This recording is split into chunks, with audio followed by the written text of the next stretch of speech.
Is Delta-8 legal in Indiana? In order to figure out if Delta-8 is legal in Indiana, it's important to understand what Delta-8 is. Delta-8 is a cannabinoid that is similar to Delta-9. Lots of deltas, right? Delta-9 is the illegal form of THC in Indiana and in many states. Delta-9 is what we're thinking about when we hear about people smoking weed, people selling and buying weed, marijuana, anything like that. That's what we're thinking of. That's what the law specifically is trying to prohibit, Delta-9. Now, what's the difference between Delta-8 and Delta-9? Well, on an atomic level, there's not too much difference at all. Check out these pictures that I received from a scientist friend, and you can see that they're very, very similar. Look at, I've highlighted the different portions. It's almost ridiculous.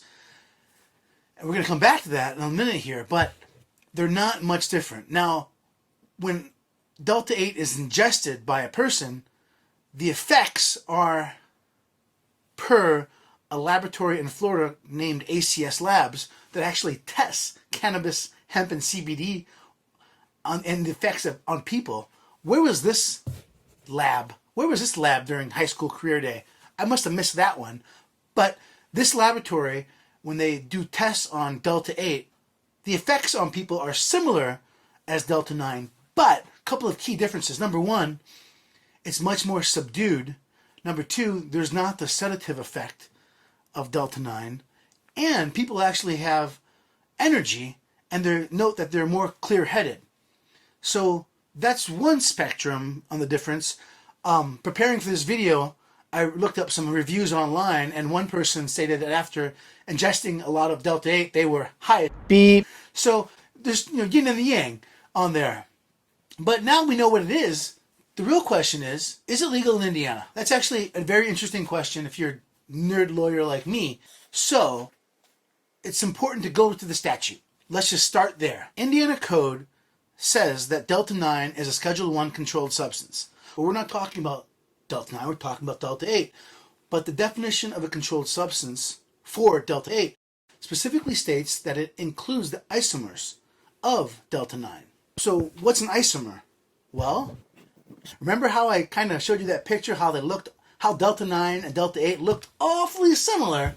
Well, that's going to become important now, because an isomer is two substances that have identical molecular formulas, the same number of atoms, but a distinct arrangement of atoms in space. So, as you can see from the picture, the differences between Delta-9 and Delta-8 are very small. Now, as a criminal defense attorney, I will never agree that Delta-8 is an isomer of Delta-9, because then I'd be agreeing it's a controlled substance. The possession of a controlled substance is a crime. I'm not going to agree to that, but it's going to be a hard sell to a judge or a jury that it's not an isomer. But it doesn't end there. We're going to keep looking at the statute. We're going to keep looking at the law, or statutes in Indiana, and we're going to try to see what else is going on, because it doesn't stop right there. Indiana specifically says, hey, controlled substances are illegal, and their analogs are illegal. Analogs basically is saying, hey, if you're trying to pass something off that's pretty close, we're not going to let you do that. The analog statute specifically excludes from being a controlled substance low THC hemp extracts. That's interesting. When you look up what a low THC hemp extract is defined as, well, they go into great detail that it contains no more than 0.3% of Delta-9 THC. There's no Delta-9 THC in Delta-8. So what's going on? It kind of makes this gray area even bigger. And then, in Indiana, recently, within the past 7 years or so, passed all these industrial hemp laws. And all those industrial hemp laws seem to center around the fact that you can produce hemp. You can produce these things so long as they don't contain more than 0.3% of Delta-9. And again, there's no Delta-9 in Delta-8, even though they kind of have the same effect. There's no Delta-9 in Delta-8. So, back to the original question. Is Delta-8 legal in Indiana? Well, I'm going to be the worst and give you a very lawyerly answer, even though I hate being lawyerly all the time. It's a giant gray area. If it's considered to be an isomer of Delta-9, then it's a controlled substance, which can be a crime. But when you look at all the other statutes addressing hemp, so long as it doesn't contain more than 0.3% of Delta-9, then it is legal. And there's lots of statutes supporting this, including the adoption of the industrial hemp statutes. So, it's a big old gray area. There seems to be some saying it's illegal, some seems to be pointing that it's legal. And I want to tell you something really cool. Indiana Supreme Court has consistently held that penal statutes are to be strictly construed against the state, and that ambiguities found therein are to be resolved in favor of the accused. That's huge. For me, from my position, if someone were to be charged with possession, hey, look it's confusing. Smart people can't even agree on whether or not this is legal or illegal. But even more telling, stores are selling this Delta-8 product. And the DEA is not conducting raids on these stores. Neither is the state police or local police. These stores are selling it, and that seems to be the state of Indiana agreeing, hey, right now at least, it is legal. Now that could change. All the state has to do is introduce laws saying, hey, Delta-8 is specifically excluded as a low THC hemp product, and it's just as prohibited as Delta-9. So it could change at the drop of a hat, but it seems to indicate, at least the filming of this video, that Delta-8 maybe, more likely than not, is legal in Indiana.